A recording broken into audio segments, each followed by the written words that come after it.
오늘 함께 읽은 말씀 중심에서 십자가의 은혜와 사랑이라는 제목의 하나님 말씀 전합니다.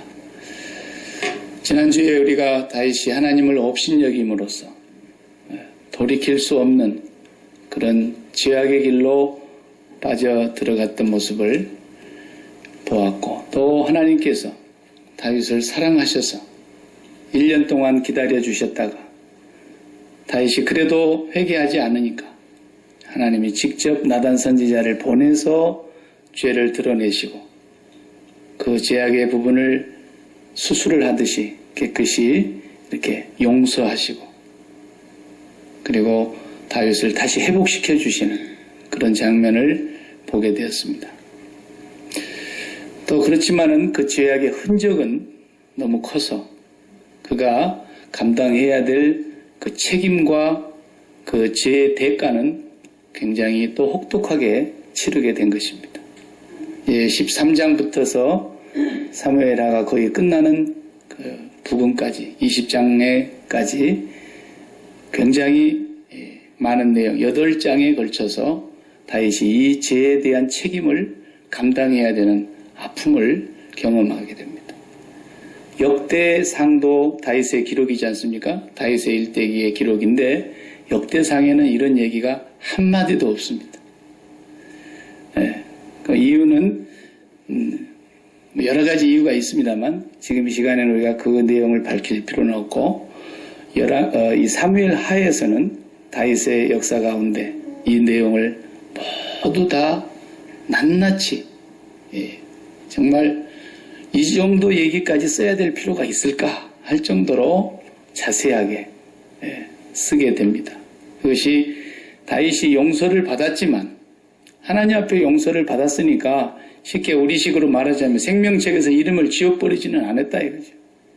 그러나 그가 지은 죄의 대가는 치러야 했습니다. 왜 그러느냐 하면 다윗은 당시에 왕권을 가지고 통치하는 왕정국가니까 그때의 왕의 권세는 곧 하늘입니다. 그리고 그 왕의 권세를 대적할 수가 없죠. 왜? 하나님이 정해놓은 거니까.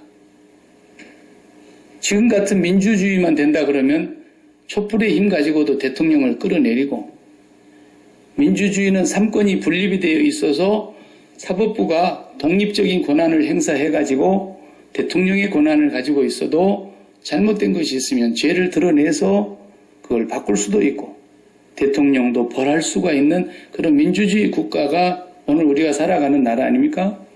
그때는 하나님이 직접 기름 부어서 왕을 세워놨는데 누가 그걸 어떻게 벌을 내립니까? 삼권을 다 자기가 쥐고 있는데. 그렇기 때문에 하나님이 벌을 내려야 했던 것입니다. 벌을 내릴 사람이 없어요. 하나님이 내리시지 않으면. 그러니까 하나님께 이제 벌을 받는데 생명책에서 이름을 지워버리고 왕권을 빼앗아버리고 사울처럼 왕권을 빼앗지는 않았죠. 다윗도 그 왕권을 빼앗기지는 않았어요. 왜? 하나님이 약속했기 때문에. 인생 채찍으로 내가 징계는 하겠다. 네가 잘못하면 매를 맞을 것이다. 그러나 사울에게서 그 왕위를 빼앗아버린 것처럼 내가 너에게서는 빼앗지 않겠다. 하나님 약속을 하셨어요. 그래서 다윗이 이제 벌받는 내용들이 이미 우리가 12장 전반부에서 읽을 때 너는 아내도 많고 첩도 많고 궁궐에 후궁들도 많고 여자들이 얼마나 많은데 이놈아 그렇게 네가 했느냐? 더 달라 그러면 내가 더 줬을 판인데 네가 그렇게 할 수가 있느냐? 그러니 네가 이제는 내한테 벌을 받아야 된다. 그래서 너는 은밀하게 행했지만 네 아내들은 백주의 대낮에 다른 사람들하고 놀아나는 그런 부끄러운 수치를 당하게 될 것이고, 네 집안에서 칼이 영영이 끊어지지 않을 것이고, 너는 이제 소위 말하면 개망신을 쓸 것이다. 그건 당해야 된다는 거예요. 네. 그렇습니다. 오늘 우리도 마찬가지입니다. 우리를 그리스도의 십자가의 사랑에서 끊을 수는 없습니다. 우리가 비록 연약하여 죄를 짓고 넘어질 때가 있는 인간이지만 하나님께서 그리스도로 말미암아 우리를 죄악 가운데서 건져내신 그 사랑은 아무도 끊을 자가 없다고 그랬어요. 왜? 하나님이 주신 사랑이니까. 그러나 그 사랑을 만홀히 여기고 그 십자가의 사랑을 업신여기고 범죄하고 그럴 때는 하나님이 그 죄를 회개치 아니하면 드러내신다라는 거예요. 그리고 그 죄로 인해서 집안 망신, 자녀들한테 망신, 부모에게 망신, 형제와 이웃에게 망신, 교회의 망신, 세상의 망신, 개망신을 쓴다 이거죠. 그래서 그러한 책임까지 하나님이 면하게 해주시지는 않습니다. 그럼 그것을 알아야 합니다. 지금의 국가도 민주주의 국가로 하나님이 세워서 우리 그리스도인이라 할지라도 치의 법권 지역이 아니지 않습니까? 그리스도인도 잘못하면 세상 법에 의해서 심판을 받아서 목사가 7계를 범했단다. 그래가지고 뉴스에 나오고 그 교회에서는 더 이상 심우도 못하고 그리고 또 다른 교회 가려고 해도 그 전력이 계속 따라붙어가지고 목회를 다시 하기가 어렵고 그 대가를 자기가 치러야 되는 것이고 그로 인해서 자기를 믿고 신뢰했던 많은 그리스도인들에게 아픔을 줬고 많은 사람들에게 하나님의 영광을 욕되게 만들었고 그걸 어떻게 하겠어요? 자기가 책임져야죠. 이러한 죄를 오늘 이제 하나님께서 다윗에게 말씀을 하십니다. 그런데 참 감사한 것은 하나님께서 다윗이 그 밧세바가 낳은 아들 이제 신생아죠. 1년 동안 있다가 애가 태어났잖아요. 석 달 만에 낳나? 아니죠. 1년이라는 세월이 지났어요. 그리고 태어났어요. 이 태어난 아이가 앓고 있습니다. 죽어갑니다. 그러니까 다윗의 마음이 얼마나 아프겠어요. 그래서 하나님 앞에 가서 이 아이를 불쌍히 여겨달라고 뭔 죄가 있냐고 나 때문에 그런 거니까 나를 벌하시고 이 아이를 살려달라고 그랬겠죠. 일주일 동안 금식하며 기도했습니다. 간절히 기도했습니다. 그래 기진맥진하니까 옆에 신하들이 보기도 너무 딱해서 신하들이 왕을 진정시키고 그래도 음식물을 갖다가 차려서 드리고 식사를 하게 하고 아무리 해도 다윗이 물 한 모금 마시지 않고 금식을 하면서 하나님 앞에 엎드려 있단 말이에요. 모든 대소 신뢰들이 다 숨을 죽이고 안타까워하고 다윗을 지켜보고 있는데 아이가 죽었습니다. 아이가 죽으니까 이 신하들이 더 어쩔 줄을 모르는 거죠. 왜? 아니 지금 살아있어가지고도 지금 저렇게 다윗이 밥을 안 먹고 저 난리를 치고 있는데 이걸 죽었다는 얘기를 하면 왕이 어떻게 되겠냐? 실신하지 않겠냐 말이지. 예. 그러니까 말을 못하고 자기들끼리 그냥 입을 단속하고 수근수근하고 그러고 있는데 다윗이 눈치를 빤히 채리고 아 애가 죽었구나. 이걸 눈치채고 죽었냐? 그러니까 신하들이 예 죽었습니다. 아 그러니까 다윗이 그냥 까부라칠 줄 알았는데 정신 멀쩡하게 일어나더니 가서 목욕하고 의관을 정제하고 그리고 밥 차려와라. 그리고 밥을 딱 드시고 그리고 왕위의 이제 일을 본단 말이에요. 그러니까 이 신하들이 이해할 수가 없었어요. 아니 아이가 살았을 때 그렇게 하시더니 죽었다 그러니까 어떻게 이럴 수가 있습니까? 정상적이라고 생각했던 것이 아니잖아요. 근데 이것이 다윗에게 정상이에요. 이것이 신앙이라는 거죠. 그걸 보여주는 거예요. 회개한 사람이 하나님 앞에서 살아가는 모습이 바로 이런 모습이라는 거예요. 그래서 야 살아있었을 때야 하나님 불쌍히 여겨주세요. 무슨 죄가 있습니까? 얘는 죄가 없습니다. 내가 죄가 있어서 그런 겁니다 하고 살려줄까 간절히 기도해봤던 거고 하나님이 안 살려줬대. 하나님이 데려가셨대. 그러니까 이제 그 하나님께로 다윗이 마음을 굳게 정했다는 뜻이에요. 우리가 살면서 여러 가지 환경을 당할 수가 있지 않습니까? 우리 정문사님처럼 원치 않았는데 갑자기 그런 화재의 돌발적인 사태로 인해서 생업의 현장이 한순간에 없어졌다. 그런 일만 생깁니까? 1년 전에 우리 홍 집사님 오늘 기도하셨지만 또 얼마나 큰 아픔을 경험했습니까? 살다 보면은 그거 남의 일이 아니에요. 또 우리가 멀쩡하게 운전하고 가다가 어느 미친 술 친 사람이 나를 들이받아갖고 내가 죽을지 누가 합니까? 우리는 항상 어느 상황 속에서 무슨 일을 당할는지 잠언 27장 1절에 그랬잖아요. 너는 내일 일을 자랑하지 마. 오늘 하루 동안에도 네가 무슨 일을 당할는지 알지 못해. 우리는 다 그런 삶 속에 노출되어 있고요. 그런데 다윗이 지금 회개하고 이 문제를 해결했다고 하는 그 태도를 보여주고 있는 거예요. 내가 지금까지는 죄를 숨기려고 했고 이 죄가 드러날까 하여 날마다 가슴을 졸이면서 여름 가뭄에 땅이 갈라져 있는 것처럼 내 마음이 그랬는데 주의 손이 주야로 나를 짓누르고 괴롭히는 것 같았었는데 이제 내가 이걸 토설해내고 하나님 앞에 회개하고 나니까 정말 마치 사냥꾼의 올무에서 벗어난 새와 같다 이거예요. 너무 평안을 얻었어요. 그런데 이 아이는 죄가 없는데 내 죄 때문에 죽어가니 하나님 불쌍히 여겨주세요 했는데 하나님이 자기 품으로 데려가셨다 이거예요. 그러니까 이제 이 다윗의 마음속에는 아이가 없다라는 거예요. 다윗의 마음속에는 하나님이 있다라는 거죠. 전제의 모든 상황 속에서 어떤 상황보다도 먼저 계시고 먼저 아시고 먼저 이 일을 행하신 하나님이 마음의 자리를 다시 잡았어요. 그 전까지는 하나님이 없었어요. 그 순간만큼은 없수히 여겼단 말이에요. 하나님의 존재를 내 마음에서 지워버리려고 그랬어요. 그런 끔찍한 일을 그러고서야 행했던 거예요. 여러분, 이게 죄가 크고 작고를 떠나서 우리가 죄를 지으려고 마음을 먹으면 일단 하나님을 죽여야 됩니다. 그런데 우리가 어떻게 하나님을 죽이겠습니까? 하나님을 없수히 여겨야 됩니다. 하나님을 무시해버려야 됩니다. 하나님의 모든 감동과 감화와 우리 성령의 모든 책망 이런 걸 다 묵살해버려야 됩니다. 그러지 않고는 죄를 지을 수가 없어요. 그래서 그 죄를 짓고 나서 하나님 앞에서 죽을 고비를 넘겼지만 이제 내 마음이 다시 아버지께로 돌아왔다는 것입니다. 하나님은 우리를 언제나 용서해 놓고 기다리시는 분이세요.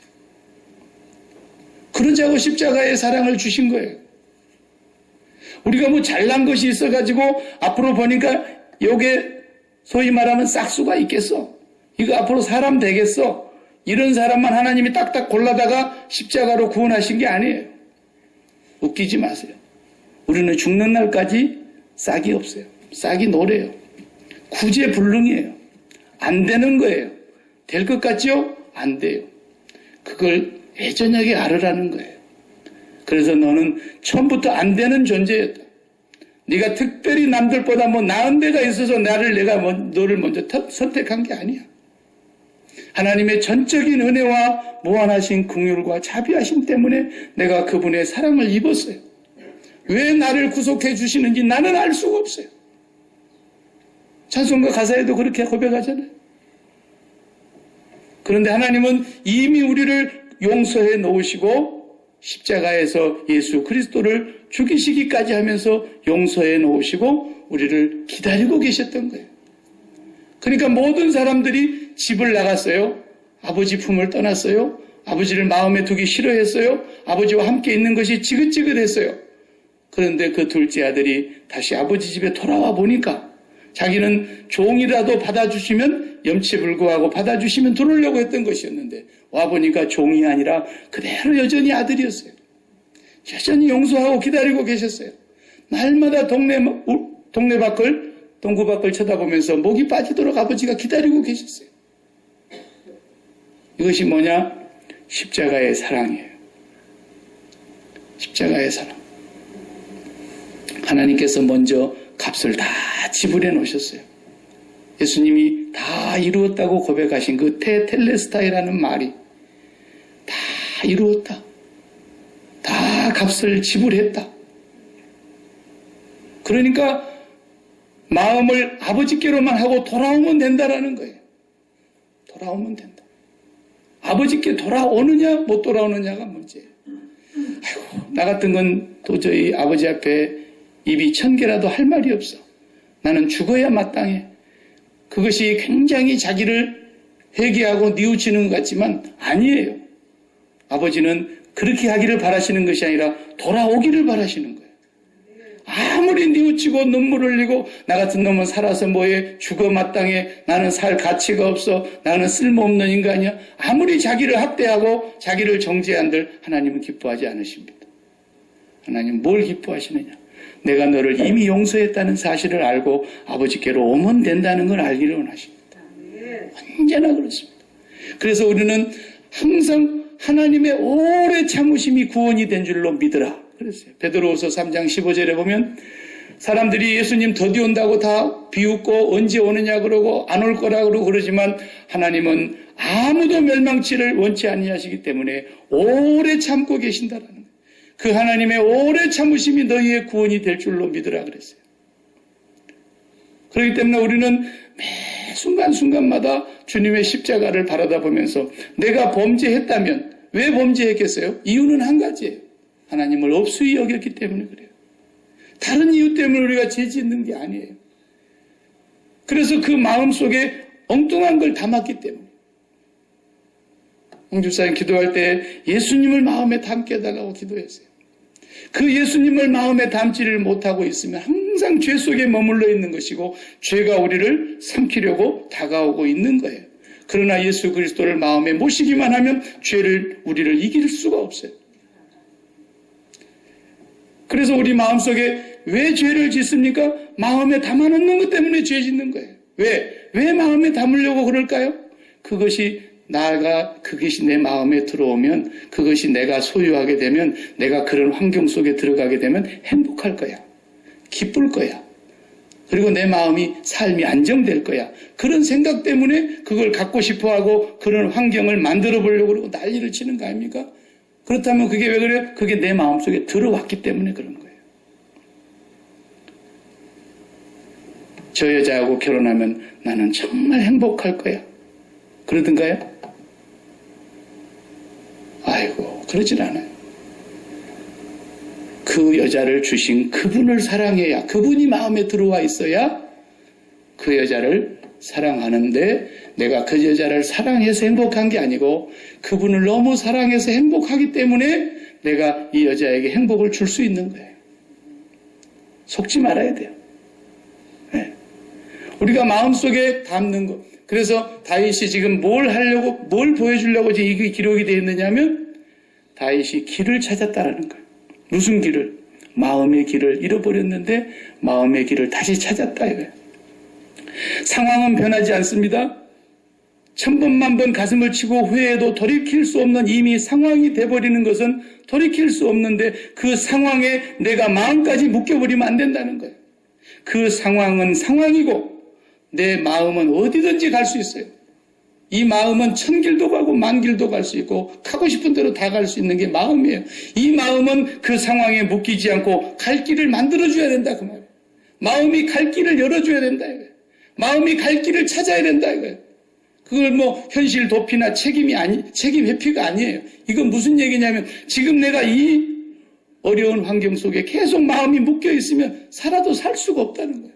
그래서 내가 마음의 길을 잃었기 때문에 그 이탈된 길에서 마음이 다시 되돌아가야 될 자리가 있다는 거예요. 그 되돌아가야 할 자리가 하나님이셨다는 거죠. 다윗이 그 하나님에게로 다시 돌아가고 나니까 하나님께서는 이미 용서하고 계셨어요. 아니 용서 안 하려고 같으면 나단을 왜 보냅니까? 그냥 확 벼락을 쳐서 그 자리에서 죽여버리지. 하나님은 이미 용서해놓고 나단을 보내신 거예요. 우리 하나님은 그런 하나님이세요. 죄책감에 시달릴 수 있어요. 무거운 죄가 나를 억누를 수 있어요. 그 죄 때문에 내가 기도도 잘 안 나오고요. 그 죄를 생각하면 내가 이렇게 기도하는 게 오히려 가증한 거 아닌가? 그 죄를 생각하면 내가 이 기도한들 하나님이 드러나 주실까? 늘 죄책감은 나를 더 눌러만 오는 것이지 자유함을 주질 않습니다. 우리가 십자가를 매일 바라다 봐야 되는 이유는 이미 용서해놓고 기다리시는 하나님이라는 걸 기억해야 합니다. 그 죄가 어떤 죄든지 용서하시겠다는 것입니다. 그것을 하나님을 맛을 한번 보듯이 그러면 내가 이런 죄는 한번 지어놓고 회개할까? 하나님은 만홀히 여김을 받으시지 않습니다. 그 죄의 대가는 너무너무 왕복거리만큼 멀고 고통스러운 것입니다. 네. 하나님을 간보지 마시기 바랍니다. 네. 날마다 우리는 그 하나님이 이미 용서해 놓고 네가 다시 돌아오기만 하면 된다는 그 돌아옴의 자리가 바로 우리 마음에 하나님을 다시 모시는 거예요. 하나님을 없이 여겼기 때문에 그런 삶이 벌어졌고 하나님 말고 다른 것을 담았기 때문에 그런 거예요. 하나님 말고 다른 거 한번 담아보세요. 자식을 담아보세요. 자식을 담아놓고 나면 맨날 기도가 어떻게 나온지 아세요? 아이고 이놈의 자식 이거 사람이 될까 말까 이거 아이고 이거 어떻게 이 험한 세상을 살아갈까 말까 이거 맨날 걱정만 되는 거예요. 심지어는 네가 공부를 그렇게 해갖고 앞으로 뭐 사람 구실이나 하겠냐 맨 그런 소리나 나오고요. 하나님 앞에 가서도 맨 그런 기도만 하고 앉아있는 거예요. 자식을 마음에 담으면 평안이 없어요. 조금 잘 될 때 잠깐 기뻐하다가 도로 마찬가지. 자식을 마음에 담는 것이 이미 마음이 길을 잃었기 때문에 그런 거예요. 마음이 가야 될 길은 하나님께로 가야 돼요. 하나님을 마음에 담고 나면은 자식에 대해서 나오는 기도가 차원이 달라져요. 내가 이 사업이 잘 돼야만 행복하겠지. 그래야 내가 기쁨이 있겠지. 그리고 그 사업에다가 애착심을 두고 그 사업을 내 마음속에 담아보세요. 평안의 날이 거의 없어요. 그러나 하나님을 마음에 담아보세요. 마음의 길을 잃었다가 하나님을 없이 여기면서 마음의 길을 잃었다가 다시 마음의 길을 찾았다라는 거예요. 그리고 하나님을 딱 찾고 보니까 이제 다른 사람 같으면 그 자식이 죽었을 때 까무라치고 평소에 살아있을 때도 밥을 못 먹었는데 이제 죽었다 그랬을 때는 다시 송장이 돼야 될 판인데 딱 목욕하고 딱 정리하는 거죠. 왜? 내 마음은 자식에게 있지 않습니다. 나는 이제 마음의 길을 찾았습니다. 내가 당신께로 다시 되돌아왔습니다. 이렇게 하고 딱 정상적으로 회복이 되는 것이죠. 회개한 사람의 증상이 아버지께로 돌아온 사람의 증상이 이래야 된다는 거예요. 어떤 사람은 그냥 가슴에다가 뭐 어떻게 묻는다나 어쩐다나 그래가지고 평생 그러고 있는. 그건 예수 믿는 사람이 아니에요. 어떤 일을 만나도 마찬가지예요. 나도 자식놈 셋이를 키우지만 저것들이 나보다 먼저 갈지 내가 먼저 갈지 누가 합니까? 그걸. 아무도 모르는 거예요. 내가 어제도 시애틀 갔다 오면서 이 운전을 이제 장거리를 처음으로 해보니까 애를 이제 훈련을 시킨 거예요. 내가 훈련시키면서 무슨 생각이 들었느냐? 얘가 운전을 잘할 것인가? 네? 지가 잘하고 가는데 어떤 놈이 와서 들이받아불지 않을란가? 그러면 어떻게 차를 타고 다녀요? 옛날에 우리 땅 꺼질까 봐서 어떻게 걸어다니냐? 하늘 무너질까 봐서 어떻게 밖에 나가 노냐? 이런 얘기 했잖아요. 요즘은 진짜 땅이 막 천공이 생겨갖고 갑자기 가다가 차가 땅으로 빠지지를 않나. 진짜 그런 일이 있고 생겨서 차 몰고 나가기도 무서운 세상이에요. 보세요. 하나님을 마음에 담지 않으면 별 생각이 다 드는 거예요. 그러나 하나님을 마음에 딱 담아보세요. 그 모든 것은 그분의 주권 아래에 있다는 것이 확실하다는 거예요. 그러니까 아이를 데려갔는데 그냥 다윗이 의관정제하고 딱 나오는 거. 신하들도 깜짝 놀란 거예요. 이건 정상이 아니다라는 거죠. 근데 이게 정상이에요. 다윗에게 하나님께서 다시 회복의 길을 열어주시기 위하여 그렇게 하셨던 것입니다. 이제 두 번째로 우리가 볼 것은 죄값을 이제 하나님이 묻겠다는 겁니다. 내가 너를 영원히 버리지는 않지만 너를 누가 벌을 내리겠냐? 민주주의 같으면 국민이라도 대통령을 끌어내릴 수 있지만 너를 내가 세워놨는데 내가 기르보는 너를 너도 사울왕을 네가 마음대로 못했듯이 아무도 너를 해야 할 수가 없는데 누가 너한테 벌을 주겠냐? 내가 줘야지. 하나님이 벌 주신 거예요. 그래서 그 벌을 받는데 첫 번째 벌이 뭡니까? 다윗이 이제 부인이 많다 보니까 여러 부인에게서 낳은 자식들이 10명이 넘어요. 한 20명 될 것 같아요. 대략 내가 세어보니까. 그런데 큰아들이 암논이에요. 암논. 이놈이 배다른 또 집안에 애가 하나 있는데 그 딸을 낳지 않아요. 디나가 아니죠. 뭐예요 갑자기. 그 압살롬의 동생 다마르. 예, 다 마련해놨다. 근데 아니 이 배달은 사촌인데 형제간끼리인데 그렇게 연애를 하는 거예요, 둘이서. 그래 상사병이 나가지고. 그래가지고 이게 다른 그 배달은 그 딸을 말입니다. 연애하다가 걔를 강간하지 않습니까? 그러니까 또 그 배달은 그 강간당한 그 딸 다말이 오빠가 가만히 있습니까? 배달은 이복 형제가 너 언제 한번 기회만 있어봐라. 결국은 칼로 찔러 죽이지 않습니까? 예. 그리고 나더니 다윗이 큰아들 암논을 죽인 그 압살롬을 너는 압살할 놈이다 그러고는 절대로 안 받아들이고 그러니까 외갓집으로 도망갔잖아요. 외갓집에 3년이나 도망가 있다가 그걸 또 요압이 어떻게 잘 달려가지고 다시 왕 앞에 데려다 놨는데 왕이 얼굴도 안 보려 그러니까 왕 앞에 나가지도 못하고 집안에 집거하고 있었는데 그것이 아버지한테 서운해가지고 세상에 이 압살할 놈이 아버지를 반역해서 왕위를 몰아내잖아요. 다윗이 아들하고 싸울 수가 없어서 왕권을 내주고 예루살렘을 떠나는 모습을 우리가 20장까지 다 볼 거예요. 그리고는 반란을 진압하는데 그 압살할 놈이 압살을 당해서 죽었지 않습니까? 그러니까 여기 12장 내용 그대로인 거예요. 네 집에서 칼이 떠나지 않을 것이다. 네 아내들은 백주의 대낮에 그런 부끄러운 일을 당하게 될 것이다. 다 그대로 됐어요. 다윗을 벌할 사람은 그 당시 하나님뿐인 거죠. 그 벌을 받았어요. 오늘 우리에게로 이 문제를 가져와 보면 우리는 어떨까요? 우리는 다윗과 같은 그런 짓은 안 했지만 다윗이 그런 짓을 하기까지는 하나님을 업수히 여겨서 그 일을 했던 것처럼 오늘 또 우리가 하나님을 업수히 여긴 죄가 얼마나 많습니까? 예수 믿기 이전은 말할 것도 없고 예수를 믿고 십자가의 구속함을 입었다고 하는 우리들이 하나님을 업수히 여기는 순간을 한번 계산해내봐요. 하루에 한 번씩만 그랬다 할지라도 1년이면 365일이고 10년 예수 믿었으면 3650번을 그 많은 세월들을 하나님을 업수히 여기면서 살았던 세월인데 우리는 왜 멀쩡하게 살아있단 말이에요.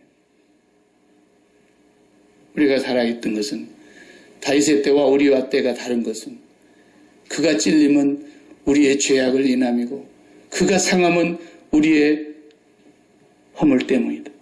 그가 찔림은 우리의 허물을 인함이요 그가 상함은 우리의 죄악 때문이다. 그가 징계를 받음으로 우리가 평화를 누리고 그가 채찍에 맞음으로 우리는 나음을 입었도다라는 죄값이 없어진 게 아닙니다. 반드시 죄값은 있는 겁니다. 그 죄값이 나에게로 오지 않은 것뿐이지 예수 그리스도에게로 그대로 다 갔던 것입니다. 그것이 십자가의 죽으심입니다. 그래서 우리는 어떤 죄를 범했다 할지라도 하나님이 이미 다 값을 지불해 놓으셨기 때문에 믿으시기 바랍니다. 그 하나님에게로 우리의 마음의 길이 찾아만 가면 되는 것입니다. 여러분 죄 짓는 거나 제가 죄 짓는 거나 다 똑같습니다. 그 원인은 한 가지뿐입니다. 마음에서 하나님을 없수 여기고 다른 걸 마음에 담았기 때문입니다. 다윗은 그 순간에 음욕을 마음에 담았습니다. 어떤 이는 그 마음속에 욕심을 담을 수 있습니다. 어떤 이는 그 마음속에 돈을 담을 수 있습니다. 어떤 이는 그 마음속에 권력과 명예를 담기도 하고 어떤 이는 인생의 쾌락을 담기도 하고 어떤 이는 자식을 담기도 하고 어떤 이는 그 마음속에 자신의 건강이 하나님보다도 더 소중하듯이 담는 사람이 있습니다. 그 모든 것들이 다 죄악입니다. 하나님을 없수히 여기는 것입니다. 그러나 우리가 그 마음속에서 그것 때문에 범죄하였기 때문에 다윗처럼 하나님 앞에 없수히 여긴 죄를 돌이키고 회개해서 다시 그 마음이 잃어버렸던 길을 내가 그 사물의 마음이 꽂혔거나 사람의 마음이 꽂혔거나 어떤 눈에 보이는 현실의 마음이 꽂혔거나 어떤 발등에 떨어진 불의 마음이 꽂혔거나 이랬던 모든 마음들이 길을 잃고 방황했던 이 마음의 길을 다시 하나님께로 아버지께로 돌아오는 것이 회개입니다. 돌아와 보면 하나님이 이미 용서해 놓으셨다는 것입니다. 돌아오기만 하라는 것입니다. 이것이 바로 우리 주님께서 우리를 대속하신 십자가와 은혜의 사랑입니다.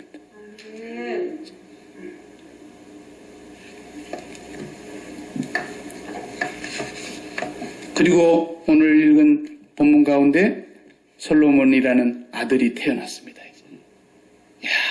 또 1년이 지났습니다. 하나님은 밧세바를 위로해 주셨고 다윗도 위로해 주셨고 자녀가 하나 또 태어났는데 이제 죽은 아이 대신해서 솔로몬이라고 다윗이 이름을 지었습니다.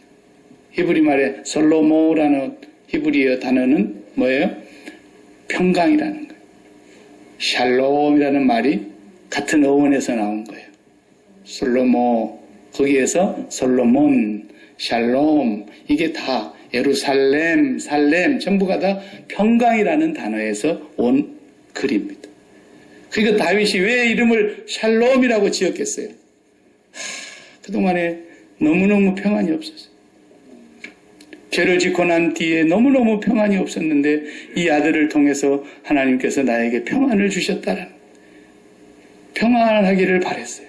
그래서 이름을 솔로몬이라고 했더니 하나님께서 이름을 하나 더 지셨어요. 나단 선지자를 보내가지고 걔 이름을 여디디야라 그래라 그랬어요. 여디디야, 여호와께 사랑을 입었다. 하나님이 사랑하는 자다. 그런 뜻으로 여디디야 그랬어요. 이건 뭘 뜻하느냐면 네가 아무리 솔로몬, 샬롬 이걸 원해도 모든 사람이 솔로몬 같은 삶, 샬롬을 원하지 누가 원하지 않는 사람이 있겠어요. 다 안정된 삶, 평안한 마음 이런 걸 원하지만은 하나님께서 사랑해야 된다라는 거예요. 하나님이 여디디야라고 해야 평안이 있다라는 것입니다. 우리 예수님은 최초의 첫 번째 여디디야세요. 하나님께서 이름을 지어주신 여디디야 예수님이세요. 하늘로부터 소리가 났어요. 이는 내 기뻐하는 자요 내 사랑하는 자다. 하나님이 사랑하는 여디디야였다라는 거죠. 거기에 진정한 평강과 기쁨이 있는 거예요.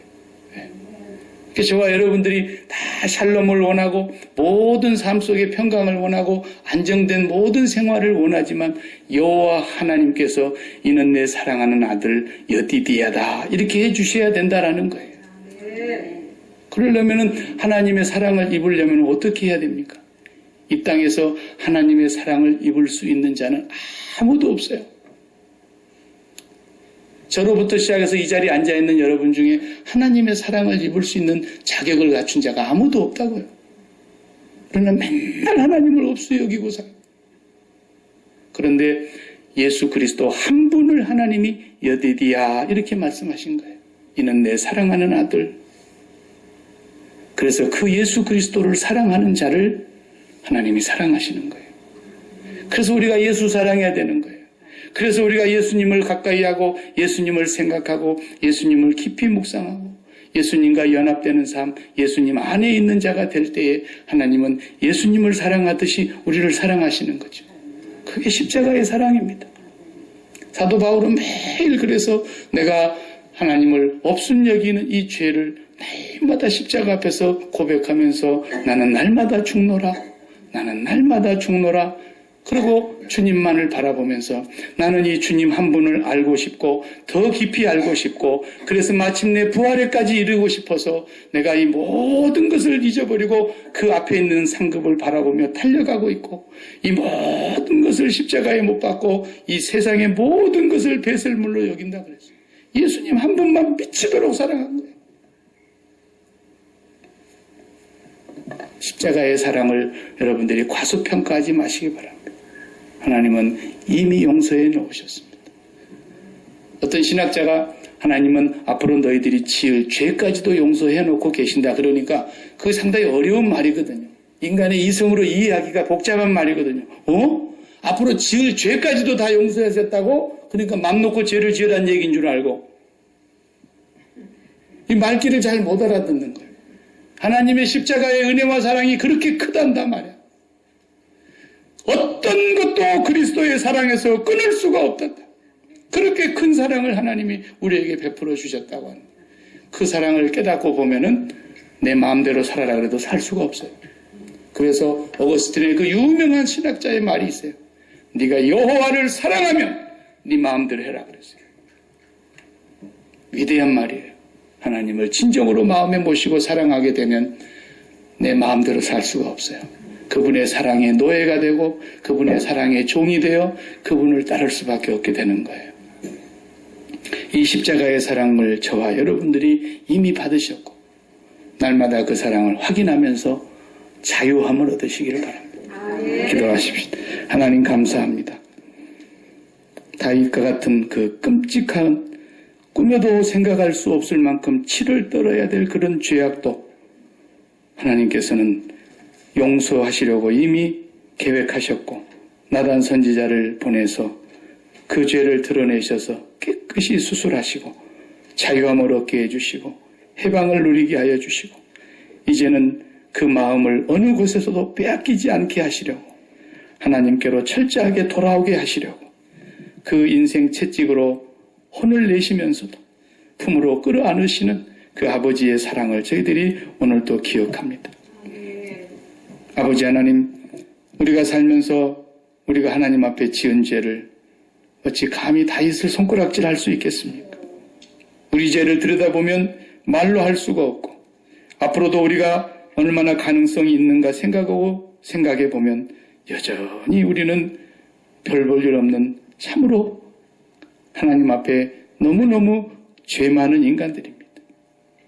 어쩌자고 하나님 우리를 이렇게 사랑하시고 우리를 창세전에 선택하시고 그리스도 예수 안에서 우리를 먼저 부르시고 아버지의 이 십자가의 사랑으로 인도해 주셨는지 하나님 그 사랑을 우리는 아무리 이해해 보려고 해도 우리의 머리로는 알 수가 없습니다. 그 무궁하신 하나님의 사랑, 그 끝없는 하나님의 사랑을 성령으로 말미암아 날마다 더 깊이 깨달아 알아갈 수 있게 하여 주셔서 그 그리스도의 사랑, 그 하나님의 사랑의 깊이가 얼마나 깊으며 얼마나 높으며 크고 넓고 무궁한 사랑인가를 날마다 깨달아 알아 하나님 그 사랑 안에서 감사하며 행복한 삶을 살아갈 수 있게 해 주옵소서. 예수님의 이름으로 기도하옵나이다. 아멘.